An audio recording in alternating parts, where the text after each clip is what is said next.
Analisa tentang Khotaman Nabiyyin oleh Muhammad Shadiq H.A. Cetakan keempat tahun 1993. Narasi Wirayudi.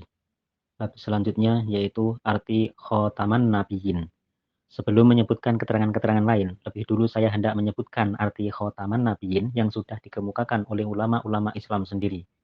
Yang pertama, Allamah Az-Zarqani menulis bahwa kalau khotam dibaca dengan baris di atas ta, sebagaimana tersebut dalam Al-Quran, maka artinya ahsanul anbiya'i kholqon wa khuluqon, sebagus-bagus nabi dalam hal kejadian dan dalam hal akhlak.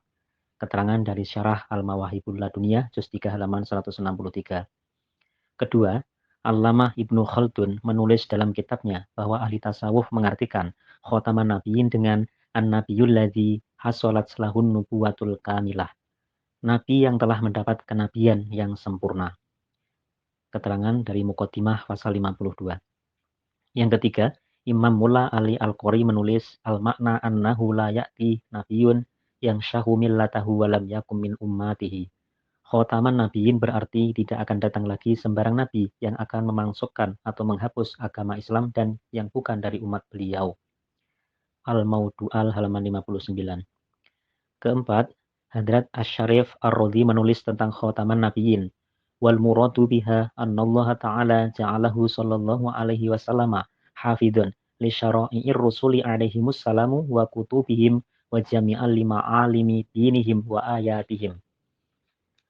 Kal khotamil ladhi yutba'u bihis sohaifu wa haruha liyuhfadhu ma fiha wa yakuna alamatan 'alaiha. Kata khotaman nabiyyin adalah isti'arah atau kiasan.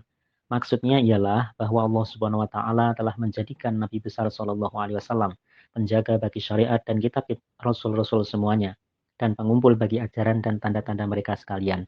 Seperti cap yang dicapkan dengannya atas surat-surat dan lain-lain supaya dijaga apa yang ada dalamnya, dan cap itu adalah tanda penjagaan itu.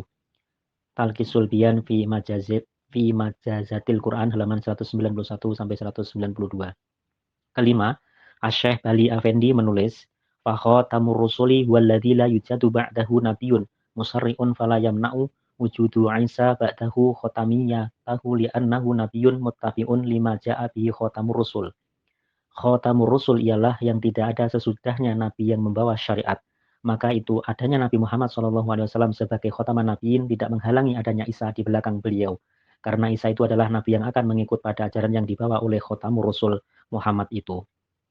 Syarah Ususul Hikam halaman 56. Keenam, menurut adat ahli lughat Arab, apabila kata khotam disambung dengan suatu kaum atau golongan sebagai pujian, maka artinya hanya satu saja, yaitu semulia-mulia orang dari kaum atau golongan itu. Umpamanya, Aflatuna khotamul hukama'i. Plato adalah yang paling mulia di antara orang-orang bijaksana. Keterangan Miratusi Suruh halaman 38. Nabi besar Muhammad SAW bersabda kepada Hadrat Ali radhiyallahu an, Ana khotamul anbiya'i wa anta ya Aliyu khotamul awliya. Aku khatam bagi nabi-nabi dan engkau wahai Ali, khatam bagi wali-wali. Ini bukan berarti bahwa tidak ada wali lagi sesudah Hadrat Ali. Karena dalam tafsir itu juga tersebut pula bahwa tentang ayat Ala inna awliya Allahi, Hadrat Ali berkata, Ala inna awliya Allah, hum nahnu wa atba'una. Wali-wali Allah itu adalah kami dan pengikut-pengikut kami. Hadrat Imam Ar-Razi menulis dalam tafsirnya bahwa manusia adalah khotamul makhlukat. Tafsir Kabir, juz 6 halaman 22.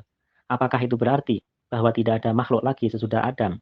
Demikian pula dalam tafsir dan pada halaman itu juga tersebut bahwa akal adalah khotamul khalil fa'idati min hadrati dzil jalal. Khotam bagi segala nikmat yang diberi Allah kepada manusia. Sesudah menulis dua misal ini, beliau berkata, wal khotamu yajibu ayyakuna afdhal. Khotam itu harus menjadi afdhal, semulia-mulianya. Contoh-contoh semacam ini banyak dan dapat dikemukakan bila perlu. Oleh karena banyak contohnya, maka ahli lughat Arab menulis bahwa khotam berarti A. Ma yuhtamu bihi, yakni barang yang dicap dengannya yang dibenarkan olehnya cap.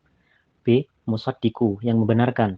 Dalam Al-Quran surah ke-33 ayat 41 disebutkan walakin rasulullahi wa khataman nabiyyin, dan disebutkan pula surah kedua ayat 102 rasulum min indillahi musaddiqul lima ma'ahum. Jadi khatam dalam surah 33 ayat 41 ini berarti yang membenarkan. C. Ashrafu, afdolu, yakni arti khotaman nabiyin yang ketiga ialah semulia-mulianya. D. Zinatun, artinya khotam yang keempat ialah kebagusan atau perhiasan. Pendeknya, menurut lughat Arab, arti khotaman nabiyin ialah semulia-mulia nabi. Kata semacam ini terpakai juga dalam Bible dengan arti yang sama. Allah berfirman kepada Nabi Hizkil begini, Ya bana Adamar fa'marfatan ala maliki suro wa kullahu hakadha qala sayyidur rabbu anta khotamul kamali mal'anu hikmatin. Hei anak Adam, rataplah bagi Raja Negeri Sur dan katakanlah kepadanya, demikianlah firman Allah yang maha mulia, engkau adalah khotamul kamal, lagi penuh dengan hikmat. Hizkil 28 ayat 12.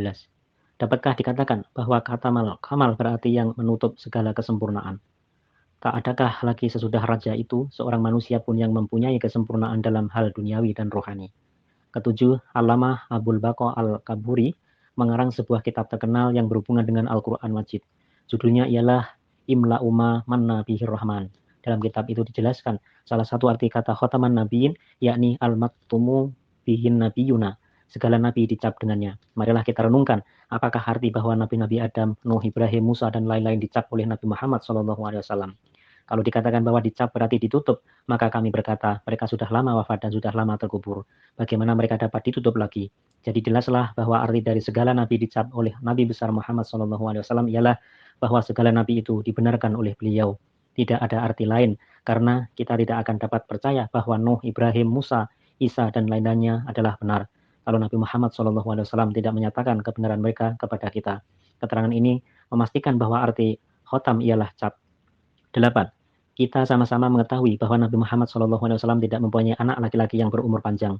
Itulah sebabnya maka orang-orang kafir menamai beliau Abtar, yang punah tidak mempunyai keturunan. Tatkala Allah berfirman, "Makana Muhammadun aba ahadimir rijalikum." Tidaklah Muhammad bapak dari seorang laki-lakimu.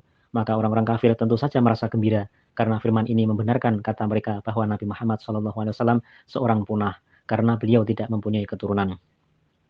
Allah Subhanahu wa taala berfirman, apa gunanya keturunan? Gunanya supaya nama orang itu hidup selama keturunannya masih ada. Kalau begitu Nabi Muhammad SAW bukan orang punah karena beliau seorang rasul dan nabi. Sedangkan tiap-tiap nabi adalah bapak bagi umatnya dan umatnya itu adalah sebagai anak cucunya. Tersebut dalam tafsir Fathul Bayan. Qolan Nasafiyu kullu rasulin abu ummatihi. Imam An-Nasafi berkata bahwa tiap-tiap rasul adalah bapak-bapak umatnya. Nabi Muhammad SAW sendiri bersabda, Innama analakum bimanzalatil walidi. Aku bagi kamu adalah sebagai bapak. Kitab Jami'us Shahih pasal alif halaman 103. Hal Nabi menjadi bapak bagi pengikutnya adalah sama bagi semua Nabi dan Rasul. Maka itu dengan khotaman nabiin itu dinyatakan bahwa Nabi Muhammad SAW bukan saja bapak bagi umat beliau, bahkan bapak pula bagi segala Nabi dan Rasul. Inilah arti khotaman nabiyin yang sudah dijelaskan oleh Maulana Muhammad Qasim Nanutawi dalam kitabnya Tahzin Nasi. Syekh Abdul Wahab As-Sa'roni menulis bahwa sallallahu alaihi wasallam abur ruhaniyati kulliha kama kana Adamu alaihi salamu abal jusmaniyati kulliha. Beliau sallallahu alaihi wasallam adalah bapak dalam segala pangkat ruhani sebagaimana Nabi Adam alaihissalam adalah bapak dalam hal jasmani. Syekh itu berkata lagi wa kulluhum yastamidduna minhu, yakni Nabi Muhammad SAW lebih mulia dari segala Rasul karena semua menerima ilmu ruhani daripada beliau. Dan Syekh itu berkata pula, I'lam annahu sallallahu alaihi wasallam nabiyul anbiya'i falam yukhassa nabiyyun bi syai'in illa an kana dasyai'i li Muhammadin sallallahu alaihi wasallam bil issolati. Ketahuilah bahwa Nabi Muhammad SAW adalah nabi bagi segala nabi dan tiada seorang pun dikhususkan dengan sesuatu melainkan sesuatu itu asalnya bagi Nabi Muhammad SAW. Al-Yawaqitu wal Jawahir pasal 32. Pendeknya, arti yang diberikan oleh Maulana Muhammad Qasim Nanutawi adalah tepat sekali. 9. Allamah Abul Baqa menulis dalam kitabnya Kuliyat wal ahsanu annahu minal katmi li annahu sairul anbiya'i binuri syari'atihi kasyamsi tasturu binurihal kawakiba kama annaha tastabi'u biha. Kata khotam lebih baik dipakai dengan arti khotama karena beliau Nabi Muhammad SAW menutup segala nabi dengan nur syariatnya sebagaimana matahari menutup segala bintang dengan cahayanya dan begitu juga bintang-bintang itu menerima cahaya daripadanya. Betapa baik dan jelas arti ini. Ke-10, kata khotam diartikan juga oleh sebagian ulama dengan A yang menutup dan B yang penghabisan. Orang-orang Islam yang tidak suka menyelidiki lebih jauh menerima saja kedua arti itu, sedangkan 9 arti yang dikemukakan tadi tidak dihiraukan mereka. Inna lillahi wa inna ilaihi raji'un. Marilah kita perhatikan kedua arti itu supaya jelas bagi kita hakikatnya. Yang pertama, yang menutup adalah arti yang kurang jelas, sebab ada beberapa soal penting tentang arti itu, umpamanya, A. Sanggupkah Nabi Muhammad menutup nabi-nabi itu? B. Nabi-nabi mana yang beliau tutup? Nabi-nabi yang sudah lalukah atau yang akan datang? C. Siapakah yang mengutus nabi-nabi? Allah Subhanahu wa Ta'ala atau Nabi Muhammad SAW? Di antara tiga pertanyaan itu, pertanyaan ketiga adalah yang terpenting. Maka itu ialah yang saya bicarakan lebih dulu. Menurut firman Allah Subhanahu wa Ta'ala dalam Al-Quran, Allah sajalah yang mengutus nabi-nabi dan rasul-rasul, bukan orang lain. Firman-Nya, Inna kunna mursilina. Kami Allah lah yang mengutus nabi dan rasul. Jadi, yang mengutus nabi dan rasul hanya Allah Subhanahu wa Ta'ala saja. Maka jelaslah bahwa oleh karena Allah saja yang mengutus nabi-nabi, maka Dia jugalah yang bisa menutup kedatangan mereka. Mustahilah bahwa Allah mengutus, tetapi orang lain bisa menutupnya. Lagi sekiranya khotaman nabiyin berarti yang menutup nabi, maka Allah lah yang seharusnya bersifat khotaman nabiyin, bukan orang lain. Saya harap agar pembaca yang budiman memperhatikan hal ini dengan saksama. Nabi manakah yang ditutup? Nabi Muhammad. Kalau dikatakan bahwa yang beliau tutup adalah nabi-nabi sebelum beliau saja, maka jelaslah bahwa nabi yang akan datang nanti tidak beliau tutup. Lagi pula bagaimana beliau akan menutup nabi-nabi yang sudah lampau dan sudah terkubur, dan apa pula gunanya nabi-nabi yang sudah lama tertutup itu ditutup pula kembali. Kalau dikatakan bahwa yang beliau tutup ialah nabi-nabi yang akan datang nanti, maka kami berkata, nabi yang pasti akan diutus oleh Allah, bagaimana akan dapat ditutup oleh Nabi Muhammad SAW? Ahli sunnah wal jamaah percaya bahwa Nabi Isa akan diutus pada akhir zaman. Apakah kedatangan Nabi Isa itu akan di-stop? Bukankah Nabi Muhammad SAW sendiri memberitahukan kepada umatnya bahwa Nabi Isa akan datang di akhir zaman? Apakah beliau mendustakan janji beliau sendiri? Pertanyaan pertama sudah terjawab, yakni beliau tidak sanggup menutup pintu kenabian, karena hal membuka dan menutup pintu kenabian ada dalam kekuasaan Allah Subhanahu wa Ta'ala saja. 2. Arti khotam yang kedua itu, yakni penghabisan, bukanlah suatu kemuliaan bagi satu kaum atau umat. Menurut kepercayaan orang-orang Yahudi, nabi penghabisan yang tersebut dalam perjanjian lama ialah Malaki. Akan tetapi, orang-orang Yahudi tidak mempercayai bahwa beliau nabi yang lebih mulia dari segala nabi lainnya. Hadrat Ali radhiyallahu an adalah khalifah Rasyid yang keempat dan penghabisan menurut kepercayaan ahli sunnah wal jamaah. Lalu bolehkah dikatakan bahwa beliau lebih mulia dari Hadrat Abu Bakar, Hadrat Umar, dan Hadrat Utsman? Bukankah beliau yang penghabisan? Marwan bin Muhammad bin Marwan adalah raja penghabisan dari Bani Umayyah. Dapatkah dikatakan bahwa Marwan lebih mulia dari segala raja-raja Bani Umayyah lainnya? Karena itu adalah yang penghabisan. Mu'tasim Billah adalah raja yang penghabisan dari Bani Abbas di Baghdad. Bolehkah kita mengatakan bahwa ia adalah raja yang lebih mulia daripada segala raja Bani Abbas? Karena di masanya telah musnah habis kerajaan Abbasiyah. Pendeknya, menjadi penghabisan tidaklah merupakan sebab untuk menjadi kemuliaan atau kemegahan, bahkan menurut pandangan sepintas lalu saja itu menjadi kehinaan. Seorang penyair Arab, Ziyad al-A'jam, menghina suatu kaum dengan perkataannya, Qadallahu khalqan nasi summa khulqitum baqiyata khalqillahi akhiru akhirin. Allah Subhanahu wa Ta'ala sudah habis menjadikan manusia, kemudian baru kamu dijadikannya, hai makhluk yang ketinggalan, yang penghabisan sekali.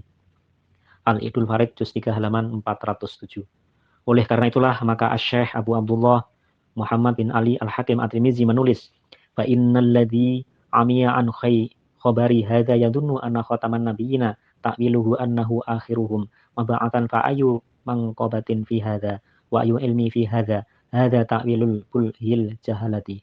Orang yang buta tentang hadis, ia menyangka bahwa arti khotaman nabiin ialah nabi yang diutus pada akhir zaman. Apakah kelebihan dalam hal ini dan apakah ilmu pengetahuan yang terkandung di dalamnya arti ini dipakai oleh orang-orang bodoh dan jahil? Qatamul Auliya halaman 341. Lagi pula hadis mutawatir dari Nabi Muhammad SAW menyatakan bahwa Nabi Allah Isa akan diutus pada akhir zaman nanti. Al-Imam Muhammad bin Ali Asy-Syauqani berkata, "Fataqarrara bi jami'i ma suqnahu fi hadza annal ahaditsa al-waridata fil mahdi al-muntadhari mutawatiratun wal ahaditsal waridata fit dajjali mutawatiratun wal ahaditsal waridata fi nuzuli Isa mutawatiratun." Dengan apa-apa yang telah kami sebutkan, nyatalah sudah bahwa hadis-hadis yang berhubungan dengan Mahdi yang dinanti-nanti itu adalah mutawatir. Hadis-hadis yang berhubungan dengan Dajjal adalah mutawatir. Dan hadis-hadis yang berhubungan dengan datangnya Isa pun adalah mutawatir. Hujajul Kiromah halaman 434. Kami bertanya, siapa yang penghabisan? Apakah Nabi Muhammad SAW yang sudah lalu 14 abad? Ataukah Nabi Isa yang akan diutus pada akhir zaman? Kalau dikatakan bahwa Nabi Isa itu adalah Nabi yang lama, maka kami akan menjawab bahwa menurut pengertian orang-orang itu, khotaman nabiyin berarti penghabisan segala nabi. Kalau Nabi Isa yang dijanjikan itu datang, dan sudah pasti akan datang, maka beliaulah Nabi yang penghabisan. Jadi bukan Nabi Muhammad SAW, biarpun pelantikannya sudah lama, tetapi karena turunnya di akhir zaman, maka beliau adalah Nabi yang penghabisan. Selain itu, apakah Nabi Isa alaihissalam akan datang dengan pelantikan lama atau dengan pelantikan baru? Beliau tidak bisa datang dengan pelantikan lama, karena menurut itu beliau, 1. Diutus kepada kaum Israel saja. 2. Harus mengikuti Taurat dan Injil. 3. Harus menghadap ke Baitul Maqdis di waktu sembahyang. Dan keempat, harus sembahyang secara agama Yahudi. Dengan begitu beliau pasti tidak akan diutus nanti dengan status lama, melainkan dengan status atau pelantikan baru. Walhasil, jika khotaman nabiyin diartikan dengan penghabisan segala nabi, maka arti itu tidak mengandung kelebihan atau kemuliaan apa-apa. Ya, ada arti khotaman nabiyin yang diberikan oleh Hadrat Ibnu Arabi, Syekh Abdul Wahab Sya'rani, dan lain-lain. Arti itu jelas dan sesuai pula dengan ayat-ayat Al-Quran dan hadis-hadis, yaitu wa kana min jumlati ma fiha tanzilus syara'i fa khatamallahu hadat tanzila bisyai'in bisar'in Muhammadin sallallahu alaihi wasallam fakana khataman nabiyina. Sebagian daripada yang diturunkan dalam kenabian ialah syariat baru. Maka dengan syariat Nabi Muhammad SAW, Allah Subhanahu wa taala sudah menutup turunnya syariat baru. Oleh karena itulah Nabi besar SAW menjadi khotaman nabiyyin. Asy-Syaikh Abdul Wahab Asy-Sya'rani menulis, qad khatamallahu ta'ala bisar'i Muhammadin sallallahu alaihi wasallam jami'asy syara'i fala rasula ba'dahu yusarri'u wala nabiyya ba'dahu yursalu ilaihi bisar'i yuta'abbad bihi fi nafsihi innama yata'abbadun nasu bisari'atihi ila yaumil qiyamah. Allah telah menghabiskan segala syariat dengan syariat Nabi Muhammad SAW. Maka tidak akan ada lagi seorang Rasul yang membawa syariat baru sesudah beliau, dan tidak akan ada pula seorang nabi pun yang mendapat syariat baru untuk diikuti, karena sesungguhnya manusia perlu mengikuti syariat beliau sallallahu alaihi wasallam sampai hari kiamat. Keterangan dari Al-Yawaqitu wal Jawahir juz 2 halaman 37 pasal 32. Arti ini tentu akan diterima oleh ulama-ulama ahli sunnah wal jamaah, karena 1. Kata khotam dalam arti ini mengandung pengertian penghabisan, dan 2. Mempunyai kelebihan dan kemuliaan, karena syariat Nabi Muhammad SAW telah memasukkan syarat-syarat daripada nabi-nabi terdahulu, sedang syariat beliau sendiri tidak akan dimasukkan oleh nabi manapun sampai hari kiamat. Allamah Ibnu Khaldun menulis bahwa ahli tasawuf berkata bahwa arti khotaman nabi ini ialah khaizan limartabatil lati hiya khatimatun nubuwah, orang yang sudah mempunyai pangkat kenabian yang penghabisan. Surah 49. Dalam arti ini kata khotam mengandung arti penghabisan dalam kemuliaan dan kelebihan, karena beliau mendapat pangkat nabi yang penghabisan tingginya. Inilah 10 arti khotaman nabiyin yang sudah dijelaskan oleh ulama-ulama Islam yang berpengetahuan luas, dan dalam segala arti itu ini menyatakan bahwa 1. Junjungan kita Nabi Muhammad SAW lebih mulia daripada segala nabi. 2. Syariat beliau mengandung ajaran yang paling sempurna dalam segala segi. 3. Syariat itu sudah memasukkan syariat-syariat yang dahulu. 4. Sedangkan syariat beliau tidak akan dimasukkan karena sesudah beliau tidak akan diutus lagi nabi yang membawa syariat baru. 5. Nabi yang akan diutus nanti adalah dari umat beliau sendiri. 6. Nabi itu harus mengikuti syariat beliau SAW. Nabi itu bahkan perlu memajukan dan menghidupkan ajaran syariat Islam. Nabi yang bukan daripada umat beliau dan tidak mengikuti syariat Islam tidak akan diakui, karena berlawanan keadaannya dengan arti dan maksud khotaman nabiyin. 9. Nabi Muhammad SAW sendiri sudah memberi kabar suka kepada umatnya bahwa Nabi Isa akan diutus pada akhir zaman. Ke-10. Nabi Isa yang akan datang itu tetap berpangkat Nabi Allah. Setelah memberikan 10 keterangan di atas, kini saya akan mulai menyebutkan keterangan-keterangan lain yang perlu diperhatikan untuk memahami masalah khotaman nabiyin. Ke-11, Rasulullah SAW bersabda, kaifa tahliku ummatun ana fi awaliha wal masihu fi akhiriha. Bagaimana akan binasa suatu umat yang aku dan pada permulaannya dan masih ada pada akhirnya. Ibnu Majah babu ihtisam bisunat. Dan Nabi Isa yang akan diutus disebutkan Nabiullah 4 kali dalam hadis. Muslim pasal Ad-Dajjal. Ke-12, Rasulullah SAW bersabda pula, ana sayyidul awwalina wal akhirina minan nabiyyin. Aku penghulu segala nabi dan dahulu dan yang di belakang. Hadis ini menunjukkan bahwa akan ada nabi pengikut sesudah Nabi besar Muhammad SAW. Ke-13, Rasulullah SAW bersabda pula, Abu Bakrin afdalu hadhil ummati illa ayyakuna nabiyun. Abu Bakar lebih mulia dari segala orang dan dalam umat ini kecuali bila ada nabi nanti. 14, sabda Rasulullah SAW pula ketika anak beliau Ibrahim wafat, lau asya lakana kon nabiyya. Jika ia Ibrahim hidup tentu ia akan menjadi nabi yang benar. Sabda Rasulullah ini menunjukkan bahwa Ibrahim tidak menjadi nabi karena ia sudah wafat, bukan karena pintu kenabian sudah tertutup. Umpamanya kita berkata Umar tidak jadi mendapat ijazah SMA karena ia sudah mati, dan ini tidak berarti bahwa orang lain tidak boleh masuk untuk memperoleh ijazah. Dan ini tidak berarti bahwa orang lain tidak boleh masuk SMA untuk memperoleh ijazah. Sebagian orang seperti Imam Nawawi berani berkata bahwa hadis ini dusta. Tidak benar. Pendapat itu tidak berasas. Mereka mendustakan riwayat itu hanya karena itu tidak setuju dengan pendapat mereka. Kami ingin bertanya, apakah pikiran manusia boleh dijadikan alasan untuk menolak hadis Nabi besar Muhammad SAW? Menurut keterangan ulama-ulama Islam, riwayat itu adalah sah. A. Bertalian dengan hadis itu, Allamah Shihab nulis, amma sihhatul hadisi fala subhata fihi li'annahu rawahu banu majata wa ghairuhu kama dzakarahu Ibnu Hajarin. Adapun sahnya hadis ini tidak diragukan lagi karena hadis ini diriwayatkan oleh Ibnu Majah dan lain-lain sebagaimana sudah disebutkan oleh Ibnu Hajar. B. Mula Ali Qori menulis tentang keterangan Imam Nawawi. Huwa ta'lilun alilun. Keterangan Imam Nawawi itu sendiri lemah sekali. C. Alamah Asy-Syaukani menulis tentang keterangan Imam Nawawi itu, wa huwa ajibun minan Nawawiyyi ma'a warutihi an salasatin minas sahabati wa ka'annahu lam yadhhar lahu ta'wiluhu. Keterangan Nawawi itu ajaib, padahal hadis itu diriwayatkan oleh 3 sahabat Nabi besar Muhammad SAW. Rupanya imam itu tidak bisa memahami maksudnya. D. Demikian juga Imam Ibnu Hajar al-Asqalani berkata tentang perkataan Imam Nawawi itu. Wa hadza ajibun minan Nawawiyyi ma'a waruti an salasatin minas sahabati. Perkataan Nawawi ini mengherankan karena hadis diriwayatkan oleh 3 sahabat Nabi besar Shallallahu Alaihi Wasallam. Mirqatul Mafatih juz 5 halaman 395.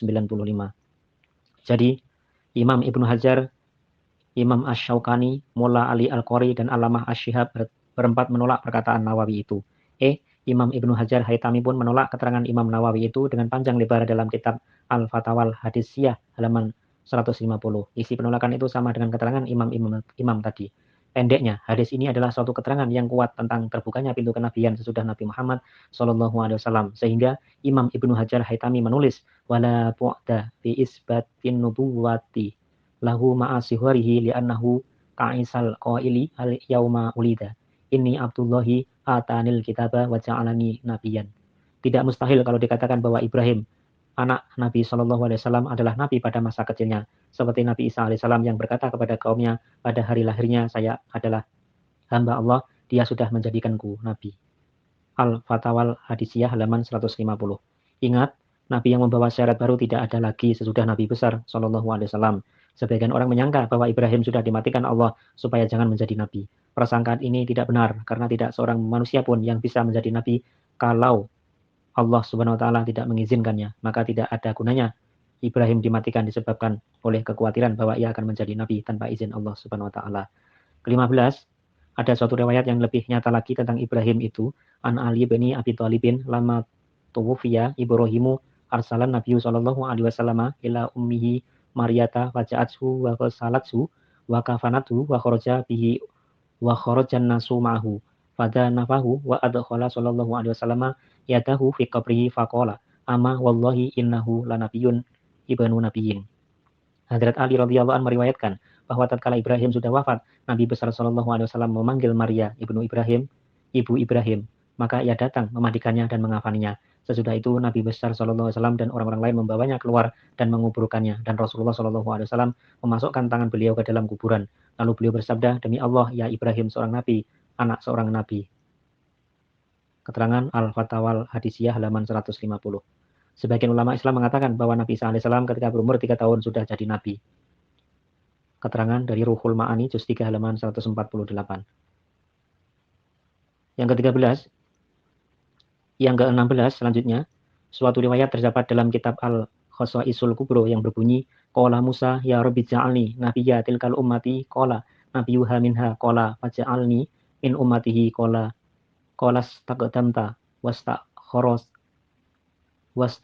khoro sa'a jam'u bainaka wa bainahu fi daril jalal. Musa berkata, hai Tuhanku, jadikanlah aku nabi dari umat Islam itu. Allah Subhanahu wa taala berfirman, nabi umat itu daripadanya sendiri. Ia minta lagi, jadikanlah aku daripada umatnya Muhammad itu. Allah Subhanahu wa taala menjawab, engkau sudah terdahulu dan ia Muhammad akan datang di belakang, tetapi aku akan mengumpulkan engkau dengannya pada hari kiamat nanti. Kedua riwayat ini menunjukkan bahwa nabi yang akan diutus kepada umat Nabi Muhammad SAW akan diutus daripada umat itu sendiri. Berhubungan dengan Nabi Isa yang akan datang nanti, Nabi Muhammad SAW bersabda bahwa wa imamukum minkum, imam kamu dari kamu sendiri. Hadis riwayat Bukhari. Yang ke-17, Allah Subhanahu wa taala berfirman, ya ayyuhalladzina amanu sallu alaihi. Hai orang-orang yang beriman, bacalah salawat baginya, Nabi Muhammad. Surah ke-33 ayat 57. Menurut perintah ini, Nabi besar Muhammad SAW sudah mengajarkan kepada umatnya sholawat yang bunyinya Allahumma sholli ala Muhammad wa ala ali Muhammad kama shollaita ala Ibrahim wa ala ali Ibrahim. Oh Allah, berilah kepada Muhammad dan pengikut Muhammad rahmat dan berkat sebagaimana engkau sudah memberikan rahmat dan berkat kepada Ibrahim dan pengikut Ibrahim. Hadis riwayat Al-Bukhari. Apakah berkat dan rahmat yang telah diberikan Allah kepada Nabi Ibrahim dan pengikutnya? Memang kerajaan sudah diberikan kepada pengikut keturunan Ibrahim alaihissalam. Akan tetapi, rahmat dan berkat paling besar yang sudah diberikan kepada Ibrahim dan keturunannya ialah kenabian. Dan itu adalah kenabian. Dan itu pula lah yang disebutkan Allah Subhanahu wa taala dengan nyata-nyata. Sebab nabi-nabi Ibrahim, Ismail, Ishak, dan Yakub tidak diberi kerajaan duniawi, akan tetapi mereka semua diberi kenabian, yaitu rahmat dan berkat yang paling besar. Jadi kita umat Islam disuruh supaya meminta kepada Allah Subhanahu wa taala supaya kepada Nabi Muhammad SAW dan kepada pengikut beliau diberikan rahmat dan berkat yang sudah diberikan kepada Nabi Ibrahim dan pengikut beliau, yakni kenabian dan kerajaan. Oleh karena Allah Subhanahu wa taala menyuruh supaya kita mengajukan doa itu, maka pastilah doa itu akan diterima. Imam Ar-Razi menulis, lama amarul mudzaniba bil istighfari fahada yadullu qat'an ala annahu ta'ala yaghfiru lidzalikal mustaghfiri. Oleh karena Allah Subhanahu wa taala menyuruh orang yang berdosa minta ampun, maka hal itu menunjukkan dengan pasti bahwa Allah Subhanahu wa taala akan mengampuni orang yang minta ampun itu. Tafsir Kabir juz 2 halaman 176. Ringkasnya, oleh karena kita umat Islam, menurut perintah Allah dan sabda Rasulnya, disuruh meminta rahmat dan berkat yang sudah diberikan kepada Nabi Ibrahim dan pengikutnya, maka sudah pasti doa itu akan dikabulkan dan kita pun akan diberi berkat dan rahmat itu berupa kenabian dan kerajaan. 18. Siti Aisyah radhiyallahu anha bersabda, qulu innahu khatamun nabiyina wala taqulu la nabiyya ba'dahu. Katakanlah olehmu bahwa ia Muhammad adalah khataman nabiyin dan janganlah kamu berkata